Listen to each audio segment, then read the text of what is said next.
खुलुमबाय लोगोफोर, नोंथांमोनखौ बयखौबो गिबियावनो आंनि चेनेलाव बरायग्रोनानै लाबाय। आसा खालामो नोंथांमोना आंनि भिडिअखौ जोबजासिम नायलांगोन आरो सोरबाफोर चेनेलाव गोदानै फैदोंब्ला दासिमबो जुदि आंनि चेनेलखौ साबस्क्राइब खालामाखैब्ला अन्नानै चेनेलखौ साबस्क्राइब खालामनानै हो, लोगोसे लाइक आरो शेयार खालामना होदो लोगोफोर। दिनै आं नोंथांमोनजों सावरायगोन BTCनि जि 2 लाख रांनि जि अनसुंथाइ बा लाइमोनफोरनि 2 लाख रांनि अनसुंथाइ, बे 2 लाख रांखौ गोबां लाइमोनफ्रानो मोनाखै होननानै खोनानो मोनदों दे लोगोफोर। आरो बे 2 लाख रांनि थाखाय गोबां ससियेल मिडियायावनो दावरावबो खोनादों दे लोगोफोर।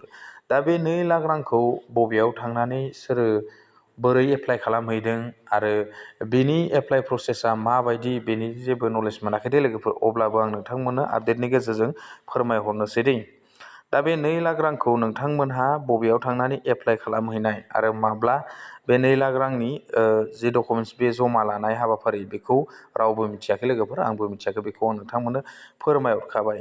नाथाय जि हाग्रामा सरकारा थांनाय जि BTC इलेक्सननि सिगां बा BPF सरकारा बेखौ लाइमोनफोरनो 2 लाख रां होगोन होननानै फोसावखानानै होदोंमोन दे लोगोफोर।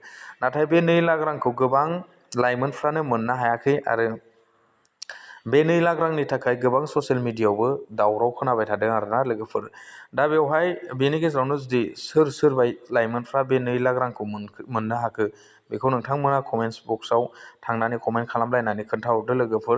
नाथाय बे 2 लाख रांखौ नोंथांमोनहा बा लाइमोनफोरनि मोनसे राहानि थाखायसो माने बे 2 लाख रांखौ होगोन होननानै बिथांमोना फोरमायथिनानै होदोंमोन। नाथाय दिनै आंबो खोनानो मोन्दों आरो आंबो मिथिदों बे 2 लाख रांखौ लाइमोनफोरा मोननो हायाखै दे लोगोफोर।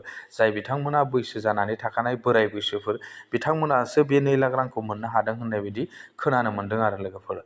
दा जुदि बे 2 लाख रांखौ जुदि नोंथांमोनहा बा लाइमोनफोरनो होनायमोनब्ला, लाइमोनफोरा माखासे गावनि थांनानै थानाय राहानि बा गावनि बिजनेस लाइनाव मोनसे आवगायलांनो हागौमोन आरो लोगोफोर। आं बेखौ नोंथांमोननो दिनै फोरमायखाबाय।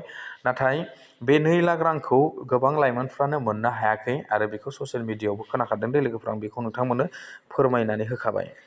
दा बे 2 लाख रांखौ नोंथांमोनहा बबेयाव थांनानै एप्लाइ खालामनानै मोनहैगोन, बेनि जेबो पर्टेल गैया लोगोफोर। आरो बे 2 लाख रांखौ नोंथांमोना मा डकुमेन्ट्स होनानै मोननाय, बेनिबो जेबो उदिस गैया लोगोफोर। बिथांमोना गावसोरनि पार्टि लेभेलजों खारनानैसो बे 2 लाख रांखौ राननानै लानाय बायदि आं खोनानो मोन्दों आरो ससियेल मिडियायावबो दावराव जादों आरोना लोगोफोर। दा जाहाथे सिगां इलेक्सननि सिगां जिखिनि बिथांमोना थांखि लाबाय, बेबायदि जानो नाङामोन आरो लाइमोनफोरा बे 2 लाख रांखौ मोननो नांगौमोन आरोना लोगोफोर। बेयाव मोनसे एप्लाइ सिस्टेम जानो नांगौमोन, नाथाय बियो माने एप्लाइ सिस्टेम जेबो पर्टेल ओंखारनानै फैयाखै आरो लोगोफोर। बेखायनो बियो गावनि पार्टिनि जायफोर मानसि आरो जायफोर पार्टिजों लेनदेन थानाय बा लिंक थानाय, बिथांमोनहाल' मोनदों होननानै खोनानो मोन्दों आरोना लोगोफोर। आं साननायाव आंनि खोथा दे लोगोफोर, बे 2 लाख रांखौ जुदि लाइमोनफोरनो होनायमोनब्ला, बा मेक्सिमाम जुदि 2 लाखनि जायगायाव जुदि 1 लाख होनायमोनब्लाबो गोबां लाइमोनफोरनो बे फैसाया राननो थोगौमोन आरोना लोगोफोर। आं बेखिनिखौ फोरमायहरबाय। दिनै गोबाङानो बे 2 लाख रांनि थाखाय गोबां दावरावबो खोनाबाय थादों दे लोगोफोर। दा बेवहाय आंबो जेबो मिथिया लोगोफोर। नोंथांमोना बे 2 लाख रांखौ बबेयाव थांनानै एप्लाइ खालामनानै मोनखो आरो सोरबायदिया मोनाखै आरो सोरबायदिया मोनदों, बेखौ अननानै खोन्थाहरब्लानो जाबाय कमेन्ट बक्सनि गेजेरजों। आं बेखौ नोंथांमोननिफ्राय मिजिंथिबाय। दा जेखियानो जाया, दिनैनि बे सुंद' आपडेटआ बेखिनियानोसै लोगोफोर। नेक्स्ट आपडेटआव लोगो मोनसिगोन। Thank you.